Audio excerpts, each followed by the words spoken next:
Greetings, programs. Welcome to the Tron Lives podcast. I'm Day, also known as Discs of Tron, and I'm joined today, again, as always, by the amazing Reedz. And today, we're going through the wonderful, amazing, awesome, and usually forgotten world of Tron 2.0.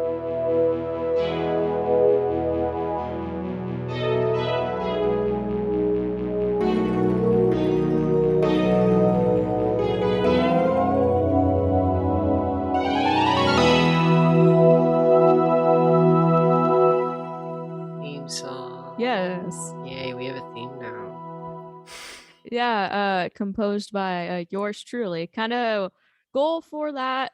I actually wrote this theme out early January, but I wanted to rework it because I wasn't a fan of one of the synths I used. So I replaced it, rewrote a couple of melodies and variations of certain Tron themes that you managed to hear. And now I'm just here enjoying my shake and ready to dive into what we consider the non-canon dark side of Tron.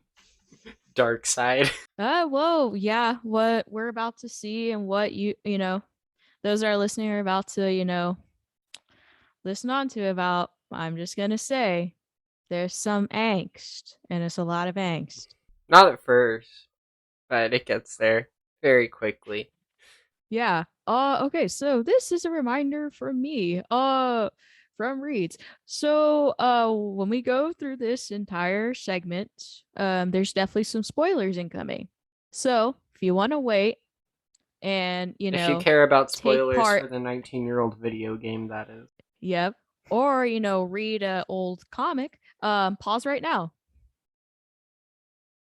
Okay, we give them time. Yes, So, um, Laura's dead. okay, yeah, I purposely wanted to wait 5 seconds for them to press the pause button, and you definitely. Nah, they're fine. They'll be fine. Right. You guys are good. Yeah, you guys are good. So, Yes, they're all nodding Crunch. their heads. Yes.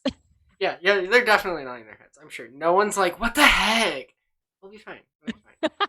Um, so this game is a sequel to Tron, much like Tron Legacy, where the main character is the son of a character from the original, also like Tron Legacy, with a dead mom, a lot like Tron Legacy, and he Why falls in did you love with a have to? computer program, a lot like Tron Legacy.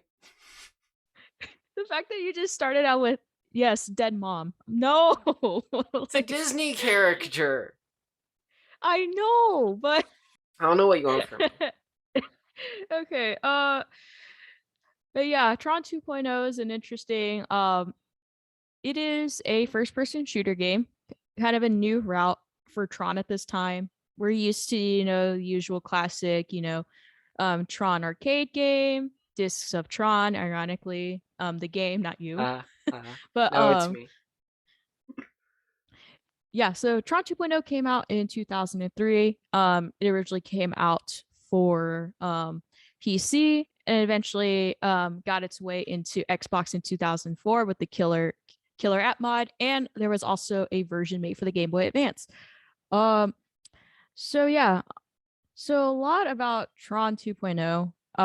It's this side of the Tron franchise, it has some interesting, uncanny parallels that one can compare with Legacy. Legacy Code. Legacy Code. Wow, words. Uh, Struggling there. so yeah, it's that shake. It's the sugar. It's kicking It's in. it's the brownie shake. Yeah. So the two main protagonists have a lot of similarities in both 2.0 and Legacy, and of course, since they are the sons of Alan and Flynn, and they both became friends with program slash ISOs in their respective system, and also Laura is dead. I think I like mine DEAD more. dead. Okay, look. Okay, yeah. That's basically 2.0. We'll talk about the other thing once we're done talking about 2.0. So let's start off with 2.0. I know y'all heard us talk about the soundtrack of this game, which paid a lot of homage to Wendy Carlos's Tron 82 soundtrack, which And is if you haven't both of them are listened really to good us rant tracks. about this, go listen to the first episode. Yeah. Yeah. So After you listen to this one, of course. exactly. So I kind of did a little synopsis of the game, but before I even get started with the whole what happens in 2.0, both of us have played 2.0, so I guess we should share at least like I don't know a short, you know, what was kind of like what do you remember from 2.0? Even though I don't, did you ever finish the game? I did, yeah. Um, like a long time ago, so I don't really remember most of it. But I remember I was on a voice call with you and a few other people when I played through the bulk of the game, Yes. and so the game has a quick save feature which you need to make liberal use of, but not too much because there were many a time I soft locked myself because I was like quick saving like in really bad positions, so that was fun. That stealth section right after the first light cycle segment, I hate it. I hate it so much. It can go, just not exist. Um, and also remember when you learned that the light cycle sections were skippable because I I did have it. a tangent. I have a tangent about that I have written in my notes, so get ready for that. That'll be fun. I can't wait to get to that. Yeah. So I played 2.0. I've done it 2.5 runs. I did one on normal, one on hard, and I am working on an insane run, and I'm just 3 missions away from finishing said insane run. Yeah, the harder the game, it does get ridiculously difficult. I in terms of auto save or quick saving for me, I actually saved at the wrong times where I barely had any health, so it was kind of bad. So I think I died at least like 5 times in the span of 5 seconds. That's how bad I was with quick saving. Oh, that makes me feel better. Oh yeah, I would jump scares galore, screaming, angry moments. Yeah. Nice, nice. Okay, so let's all right, so let's go ahead and talk about this game. I did some summaries of what happens. Kind of added my little spin. And it added all my experience throughout each of these like cutscenes and levels. So yeah. So the game starts off with a scene of a corrupted user by the name of Thorn. The hologram is basically corrupting ordinary scripts to serve by his side. Um, RIP to the poor email script. He was just doing his job, sending emails and making sure they don't get infected by viruses. Oh, wait a minute. The email script becomes a corrupted program. But I have to say the characterization Thorn is making these programs bald. I have that in my notes, but I mean, it is accurate. yeah. Okay, so after all that, angsty beginning, meanwhile in the real world, enter Jet Bradley or Jethro Eugene Bradley, as you see in one of the email collectibles throughout the That is game. his canon official name. Yeah, That is his official name, yo. yeah. Alan, why did you give him that name? That middle name? Jethro's cool. Eugene, that's a hard pass, man. Yeah, yeah, for sure. So Jet's playing Space Paranoids for I don't know how many times because he's a gamer. We get a whole popcorn scene from a random coworker of his.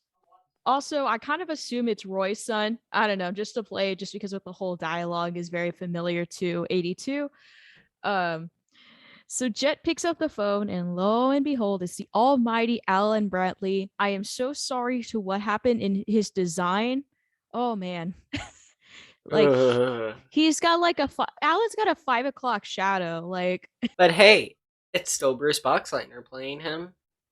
yes, I do have to hand it to Bruce because he actually did play it, and you see his name in the introduction of the title like cool title sequence that the game has, and it's just amazing how Bruce is dedicated to Tron, and of course we as fans just like wow, okay, I am pausing, are just amazed by how dedicated he is to the character.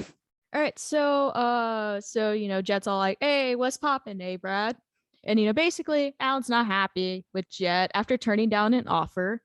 And it was a really good programming offer at Encom, but of course, Jet typical son moment. I was all like, nah, dad, want to be a gamer for life. And then Alan's just annoyed and he's all like, Jet, you're sounding like Flynn. Jet just Oh, wants to sit there with his G Fuel, you know? hey. I don't know if it was invented in 2003, so or like post 82, so some sort of gamer beverage perhaps that or no, that's just caffeine, sorry. Gamer beverage. What else am I gonna say? I don't know what came out in the 80s. So okay. So there was some sus people in the beginning of the scene that walked past the popcorn dialogue, and apparently they kidnap Alan. And Casually, you know, yeah, casual kidnapping. yeah, and of course Jet was curious of what was happening. So Jet heads to Alan's area and asks Mithria, good old computer, good old friend of Alan, to see where he went. And of course, well, Jet gets digitized, and we're on to one of the coolest intros in 2003. A pretty good soundtrack, just the way it builds into the massive title of Tron 2.0. I think that's just like the selling point of how amazing that this game is about to be. And you haven't even started playing it. No, exactly. You just get cutscene, awesome epic title sequence, ooh, and then you're off to that system. Yep. Okay. Jet is fully digitized into the computer, and he's met with Bite, a very sassy, pompous version of Bit. Yes, this little thing has an attitude. And we Homegram or love home him for it. yep. A homegram or home bit. I'm really kind of going with the lingo here. He's pretty smart because he already knew that Jet is a user. You don't need any blood drawn like in Legacy. Bite just has a 900 IQ moments every time. Every single time. Okay, so basically this whole little area is tutorial. But when I played this game the first time, and I'm pretty sure Call of Duty picked this up from Tron 2.0, because if you commit friendly fire, it's an instant, like, game over, end of line.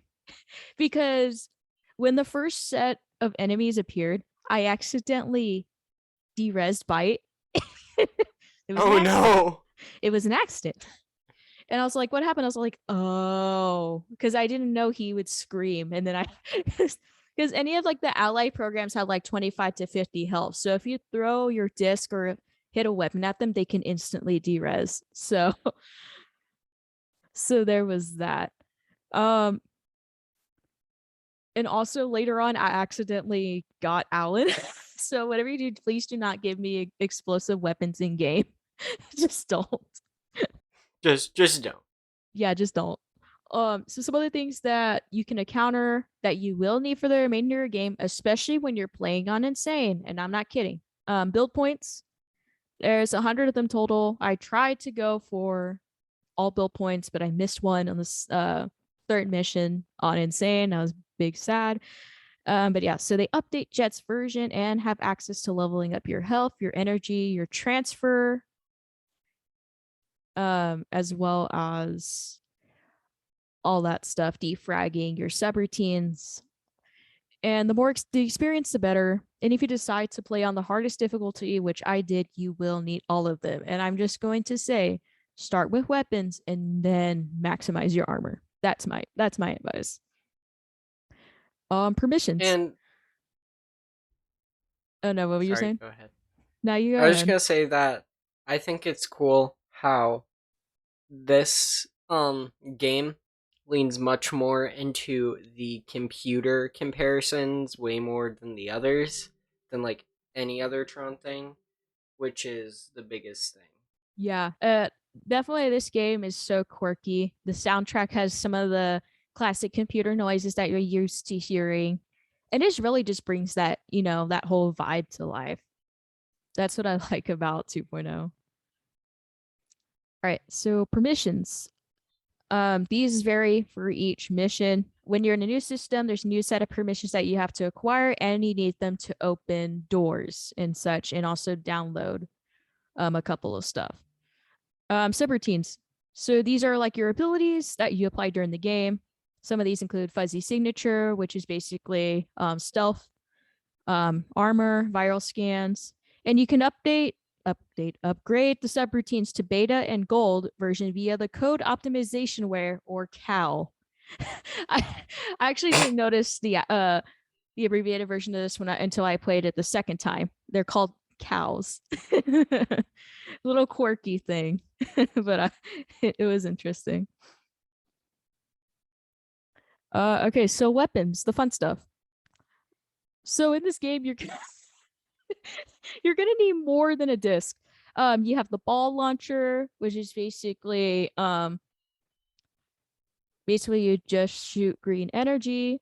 You also have the LOL or LOL. It's basically a sniper, and then you have Drunken Dims, which is like I forgot that it was called the LOL. Oh my yeah. god. Because I remember the first time I saw that, I went, oh my, this is incredible. I love this game. I got the LOL sniper rifle. Because I was like, is that even a thing in 2003? I'm sorry. I know I'm really dating how young I am by saying that. But, like, that was The my more I genuine see reaction. the more I see LOL, I think of League of Legends, but the amount of times I play Tron 2.0, I'm officially like affiliating the LOL with Tron 2.0. Fair, fair. We should all do that. Yes. After you get your dosage of combat, Bite and Jet escape to get away from all the corruption. Yeah, lots of corruption, all those balls programs running around. Poor scripts. Uh let's see. Eventually, Jet gets captured by the ICPs, which are these red programs led under Colonel, who Jet gets interrogated by. Okay, this program's name is Colonel. This is where I cue the popcorn joke. But I'm not going to say the popcorn joke because. So is he one of Roy's programs? Popcorn coworker. Popcorn coworker. Okay, so after interrogation, Jet gets sent to the game grid. And so light cycles galore, and this is where the tangent begins for light cycles.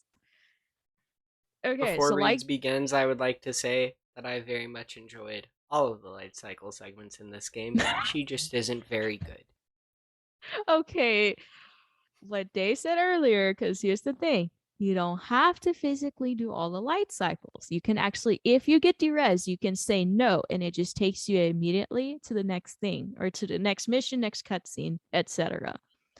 But the first time I played this game, I did not know about that until I got on a VC, and the Days are like, "Oh, you can just skip them, right?" I'm like, "I'm sorry, I could do that." I was like super frustrated. I'm like, so I got mad for a span of 15 minutes of light cycles just to know that I could skip them. Yeah, that's exactly what happened. Yes. Yeah, it still makes me mad, but no, it does get harder because when I did my insane run, I'm like, oh, I'll give them a shot, even though I'm gonna skip. Let me see how far I go. Yeah, all the AIs are good. They have aimbot, and they can easily just lock onto you and just hit you with the light wall. That's it's something. How can light cycles have aimbot? Hey, I mean, good programming, and also me being bad at light cycles. That too. Okay. I lost my place. Okay, there we go. Okay, so basically Jet has to go through this whole tournament until he has to face as a final four matchup. And then Mercury, one of the competing programs, decides to make an exit for Jet so both of them can escape. All right, so this is the stealth mission that Day was talking about. So Fuzzy Signature is one of the most important subroutines. This was also the mission I missed the one build point. But yeah, electrocution time. Basically, Mercury gives you basically 2 electrocution rods, and you just go sneak around and electrocute a couple of ICPs. Quite fun. But it's not on insane For you, because maybe. Yeah. So basically this mission, Jet has to get his disc back, And of course, we also get the best weapon in the game because the lull get you also get the lull in this level. The best. So The absolute best weapon if you know how to use it. yeah. Also the data finders, like the red floating things. Oh my god. Those things I can hate those they so don't much. miss. They don't miss. So Those have aimbot. Let me tell you. yeah, even in the hardest or easiest difficulty, they have aimbot. It's just, you take less damage. Like when I played on insane, like it took me from like 105 health already to like 19. Like that's how Ooh. insane they are. And if you don't level your health, you can easily get one shot. That's how insane the data finders are. So basically reformatting, Jet, Mercury, and Bite have to escape, and also they have to go free Mithria. Also another hard level because some of those enemies all the ICPs can respawn, and it's not fun. Oh yeah, that's when we have to like shut down the spawners, right? Yes. Yes. Depending on the amount of permissions. If you have the Yeah. required ones, yeah. No, that one was a pain, especially on Insane, because already the ICPs are armored and they have shotguns on their arms. So they can like shoot 3 discs at once. And I'm like, why? Like I want instant. that upgrade. No, it's not fun. Okay, so Mithria is free. Reformatting basically is like this big firewall where programs' memories get like wiped, erased, reformatted, which you'll experience in like the next few missions, not from Jet, but from a couple of other programs that he encounters. All right, so now Mithria or Jet begins asking Mithria a couple of questions like, what's happening with Alan, So Mithria shows him a video file of the sus people, or basically they're 3 members of FCON or Future Control Industries, FCON, surprisingly. Basically pushing him into the back wall, asking for some correction algorithms. And then eventually, Mithria is asking about the Tron Legacy code. No reference in the movie whatsoever. This game came out in 2003, and of course Legacy came out 7 years later, so there's like no reference to Legacy. It was just a Just a concept. coincidence. Yeah, it was just a concept created in the game. Okay, going back to the finders. And this is where the law is super important here, just because you have to get all 3 files about the Tron Legacy code, and then having to deal with finders as you cross through 3 different bridges, and of course dealing with ICPs as they invade the area. So you have all of that. Once that's done, you go through just a couple of more areas. Basically, once Mithria is free, you have to protect her from a set of ICPs with a 2-minute countdown. Again, LOL is the best weapon for this, but really guard, because you can easily fail the mission if they manage to get Mithria. So like always auto save at the top. That's what I do. So after all that happens, we get to one of the first big bosses of the game. I do have to say, weapons are important here. I preferably suggest using the ball launcher here just because the Seeker has a lot of health and can easily kill you, as well as with the research hogs that are around the area that spawn every time the Seeker goes into hiding. Mm-hmm. The Seeker wasn't a problem. It was just the research hogs, because they do so much damage. But yeah, so after you defeat the Seeker, you're into a very old system. You also deal in the beginning, you run into a program named I Know, who kind of looks like Dumont, but has no reference to Dumont, but he's I Know. So basically he takes you to throughout the old system to kind of, that's where the Tron Legacy code is. So go through some light tanks, get some upgrades. And yeah, there's also some cool Tron Scherzo music here throughout. But yeah, more research hogs, all that, fun stuff. And yeah, so once you get all that, Jet gets the legacy code, and they are warped to the progress bar. Well, basically, the main city before heading to the progress bar. um so beforehand, before Jet gets into the progress bar, there's a little area you can get a couple bill points beforehand. Yay, more corrupted programs, another timeline or a time countdown before the ICPs show up to take care of the rest of them. Oh yeah, and there's also that witch, that corrupted witch that just shoots lightning and infects your subroutines. That's also Oh introduced. yeah, I forgot about that one. That Yeah. one was fun. Now they can easily be dealt with. Just a one shot with the lull, and yeah, that's all you need.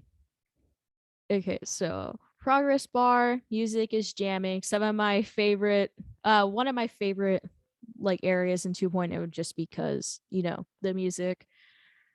So Jet figures out everyone's favorite system shanty and compiles the legacy code from Athria. Alan on the other line, after looking at a video file, basically is like, red flag, J Brad, son, homie, don't let Mathria do that, man. Did you just call him J Brad? Yeah. Why not? I can. That's why. My disappointment is immeasurable in my days. Bruh.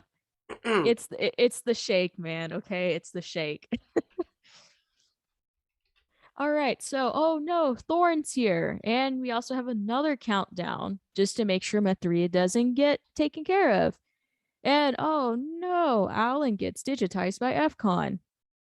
And well, they're in the corrupted server. Oh boy, it's just an adventure for the Bradleys. So basically, Jet's on the way to find Alan. So yeah, a couple of things then and there. Jet slices the colonel's head off. Well, literally, because you have to. That's also another boss fight. And then Thorn realizes his mistakes. And of course, Alan's there. And of course, whatever you do, don't damage Alan or you instantly, end of line. Why would we damage A Brad? He's our favorite.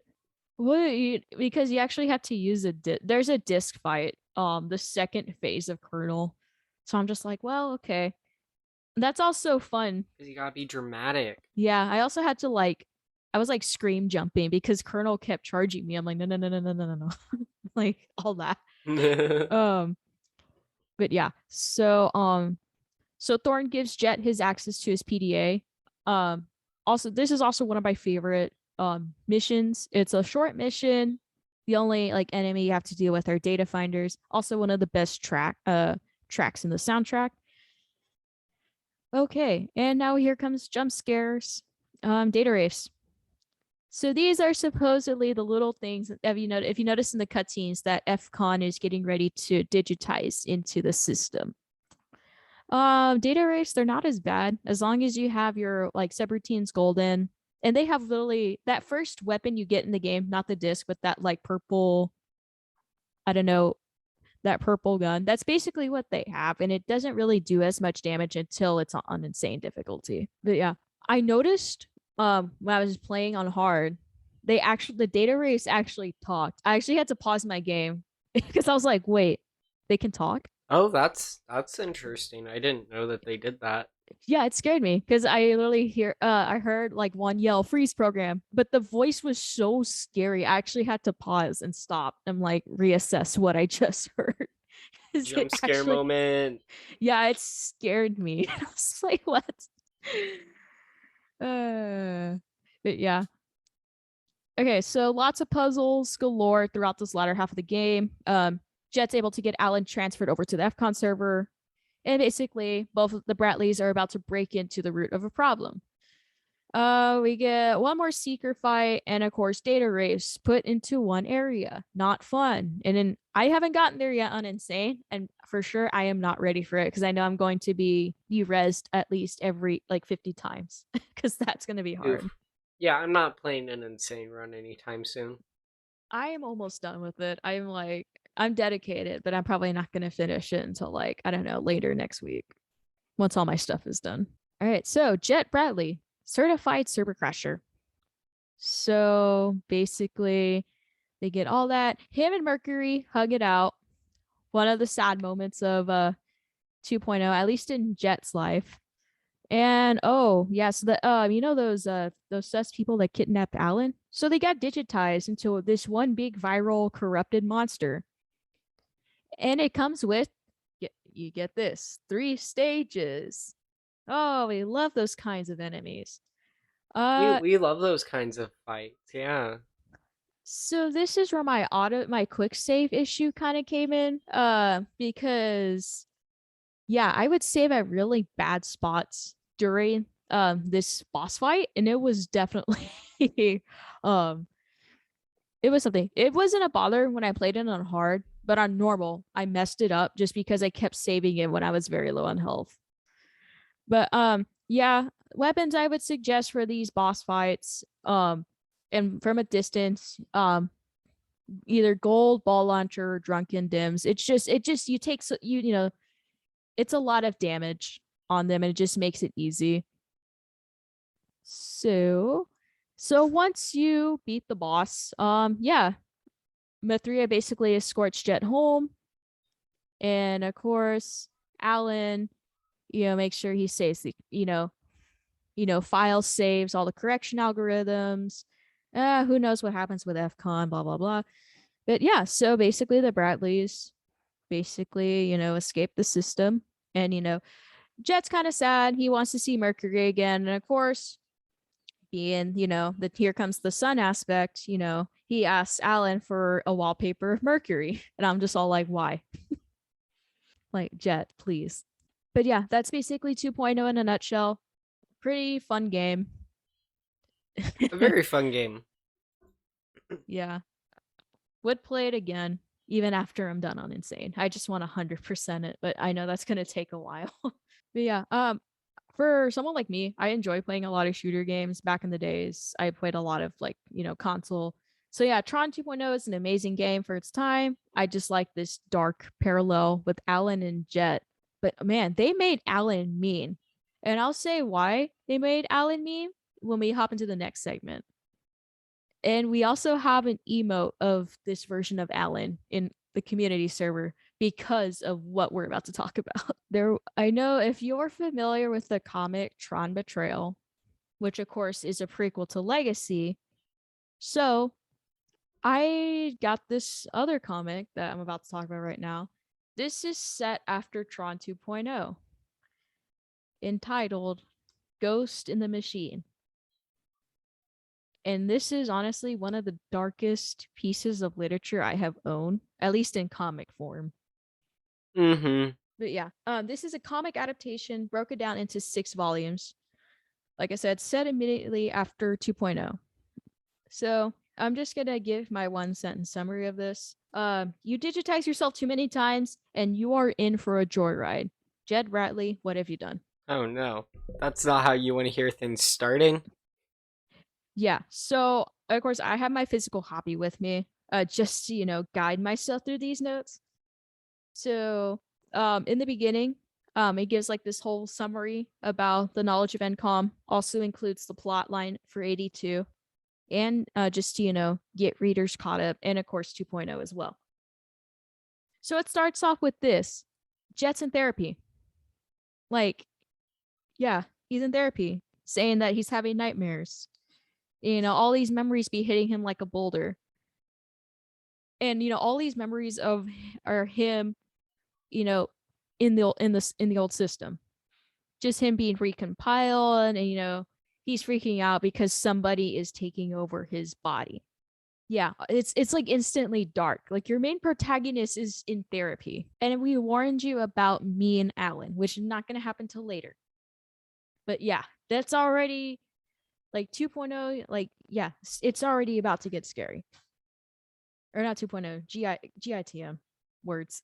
It's the shake escaping him. GITM. Or get him. Get him. No, GITM. It's Yeah, GITM. yeah, GITM. I'm not gonna use my my Texas slang. It's fine. Okay. So basically, first of all, lots of weird flaws, and I just think this is probably part of Jet's like messed up memories. But apparently, Alan and Jet built this whole thing by in the arcade, and of course, it's very different than, the backroom of Flynn's that we see in Legacy and Uprising. It's very different because there's all these wires. Jet's over here in like this, I don't know, CIA looking, Deadpool looking suit. I don't know. But yeah.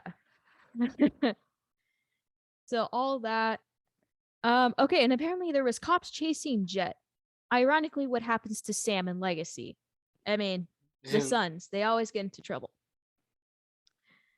But it's interesting that throughout Jet's mind trip, we get a glimpse of the conscripts preparing for war against the MCP. So this is back in the old system. So you get the old, the old Tron style. And of course, this is already a red flag for a flaw because, this is the first time we're hearing about a war against the MCP because, we never saw that in 82. And I don't think Disney would push that through anyway if they added that for 82. But yeah, that was kind of like one of the flaws that we noticed in GITM is that. And of course, for us Tron fans, we can immediately tell. We can immediately tell that's like red flags. But for Jet, he thinks it's real. I don't know. You're like, oh, okay, cool. Oh, like, yay, I'm in war. All right, time to go save the system again. Ooh, Jet Bradley to the rescue. Yay. Okay, so basically Everyone reading red flags for sale, get your red flags. Support Sark today. No. Not what I meant, but okay. Hey, red flags, red circuitry. Nah. All right. So it's algorithm reconfiguration time. I said that flawlessly without flubbing. Good job, me. So Jet wants to go in and, do some fixes in the system, but Alan's all like, son, don't do that. You're gonna get corrupted like Thorn because, Jet's been in several times and it's done mess with his mind. So he's basically got his version of Flynn's sanity. Jet sanity.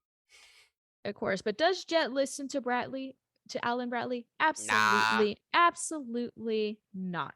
Don't tell me what to do, Dad. Exactly. He makes a Kansas quote reference, which is kind of funny, to Wizard of Oz. Okay, so this is where the comic kind of gets weird. There is rabbits, there's like a fantasy land. And like, I asked myself when reading this, are we suddenly in a Tron and Alice in Wonderland crossover? Like, I had forgotten about the rabbits and I was very happy. Why'd you remind me those exist? You can blame the comic, not me. I wrote in because I was very happy that I had forgotten about those. Well, so we have this rabbit. His name's Clarence. And, he's trying to knock some sense into Jet, get him a whole wake up call because, what he's doing right now isn't even real. Well, he's hallucinating digital rabbits. Yes. What was Kevin Flynn's version of digital rabbits? I have to wonder. I don't know. Grid bugs, probably. Grid bugs. Okay. Again, Jet doesn't listen because, of course, he thinks the rabbit's not real. And, he still thinks he's fighting in the war. So, yeah. Then we get a nice reference from 82. So he fights the MCP. He eats the disc only to get the most cursed wink from the MCP. I'd never been this scarred about the MCP because, oh my God. Like, he winks, he sticks his tongue out. I'm like, what is this? Like, he's breaking character. It's like, it's cursed. But yeah. So interesting, and this is a cliffhanger to one of the chapters in Ghost in the Machine. So basically, Jet's red version, his red self appears, which concludes chapter 4 of the comic.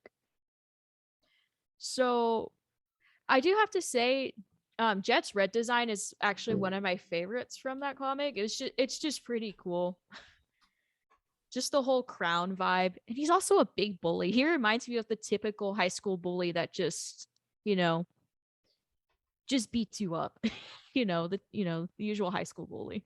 And he interrogates Jet in chapter 5, and you see the man pushing Jet into a toilet. Like, come on. Like, what is with this comic?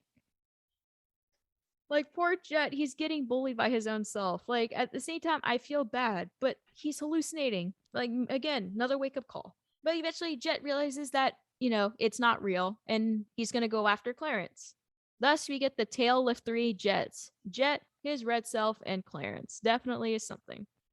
The three of them merge into one, and what do you know? Jet ends up being corrupted. Did you listen to your father, Jet? Who could have guessed? You should have listened. I'm pretty sure Alan's just somewhere like, he should have listened. That's why he's becoming just like Flynn, lost in his own system. Tisk tisk. So his user, again, I'm confused to what the latter of the comic is saying. Because I'm like, there's no way Jet has a user. He is a user. But basically, his user appears telling him exactly what's happened. In Laura's mind, basically becomes Mithria. Yeah. I forgot how weird this comic was. Oh my. Yeah, and this whole like Yeah, for reference, it's been forever since I've read this comic, and I've blocked out most of it apparently. I'm sorry for bringing it back to you, but this needs to be said because this comic is all kinds of wacky. I'm hearing that. Okay, so Jet ends up sacrificing his humanity and ends up in his own realm with Mercury. So Mercury is back. I mean, she's been in there in the comic, but she's been providing motivation. Of course, Clarence is trying to slap, the sense out of him. But yeah. And so basically that's how it ends. Is yeah, so Jet's technically dead. Like, Mm-hmm. he's dead. He is a ghost in the machine, you could Haha. say. Yeah. So yeah. Tron 2.0. It's dark, contemporary, crazy. It's got that creepy Alan and Laura panel. Um I'm so sorry. Alan. Uh, I don't know what to say about that panel. That panel still scars me I because don't know what to say about most of this comic. yeah, I mean it's an angst for sure. Like a comic full of angst, but man, there are some dark moments. But it's with all the chaos that both Tron 2.0 and Ghost in the Machine have created, it's why many of us consider it non-canon. So that's why we kind of stick to, 82 Uprising Legacy as our. Which, granted, Steven Lisberger and Joseph Kaczynski, the two directors of the films, have both said 2.0 was non-canon. So, Yeah. I mean, you get some fun concept. What? What? what were you even trying to say? I was trying to say a lot of the concepts. That's the word. Oh, My tongue just like I don't know died. I don't know. hearing that. But no, so all of the concepts from 2.0 and Ghost in the Machine, definitely they have some pretty cool things. I mean, the aspects of 2.0 are pretty nice. The music's good. The weapons were a really good selection. Were pretty diverse throughout. But yeah, so going back to the Allen panel, so Laura gets punched. I don't know how I feel about that. It was weird. I do. It sucks. It's weird because that's not Alan Bradley. Like he would never do that. And of course, we get this whole thing that Mathria is Alan's computer wife. Like it's a Plankton and Karen moment. Yeah, like if we talk about Flynn's sanity in our Flynn Lives episode, but with this whole episode being about Jet and Alan, this is Bradley mania, man. Like what is happening with the Bradleys? Like I don't know how to explain it. It's like if Legacy instead was of Alan, I think we would have gotten a similar scenario with 2.0, and we would have gone another dark aspect of Tron. But no, that was basically it for both Ghost in the Machine and Tron 2.0. If you want to check them We out, still think that if you haven't played them or read them, you should do that. I believe you can get Ghost in the Machine on Amazon, right? I actually got my copy off of eBay. It's in pretty fair condition. It's not the best, but it was readable. There's even a couple of sites online where you can read it from. Like I read it online first and then I got the physical copy just because I wanted to have another Tron collectible. Yeah, and then for 2.0 itself, you can either get it on Steam. It's only $10, but when it's on sale, it's even cheaper. Yeah. Which, amazing, great, we love it. Um,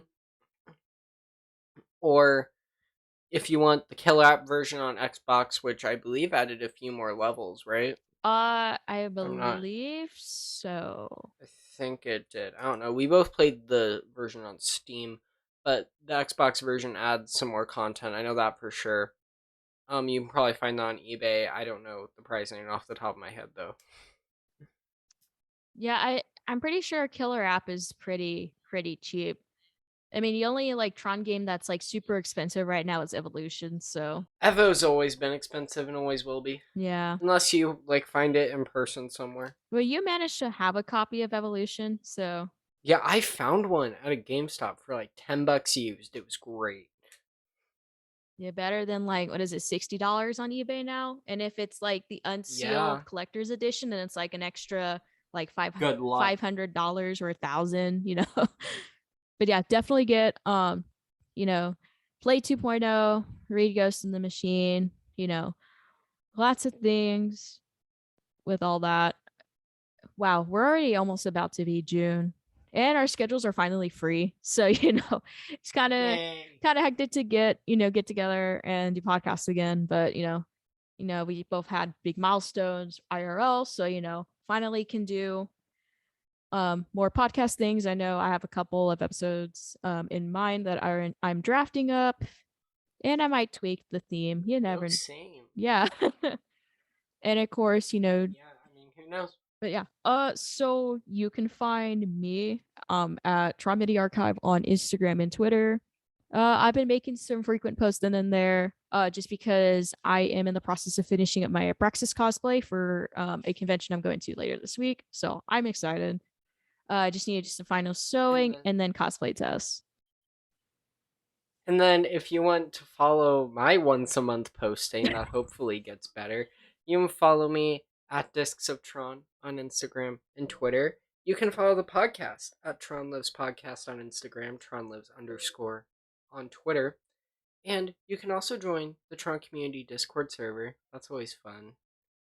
Yeah, it's in the show notes, and you can either be greeted by one of us or the rest of our fellow staff member friends. So yeah, it's definitely a jam. And they're awesome. They're amazing. Yeah, we're almost close to 1,000 members in the community, which is going to be a nice big step for us.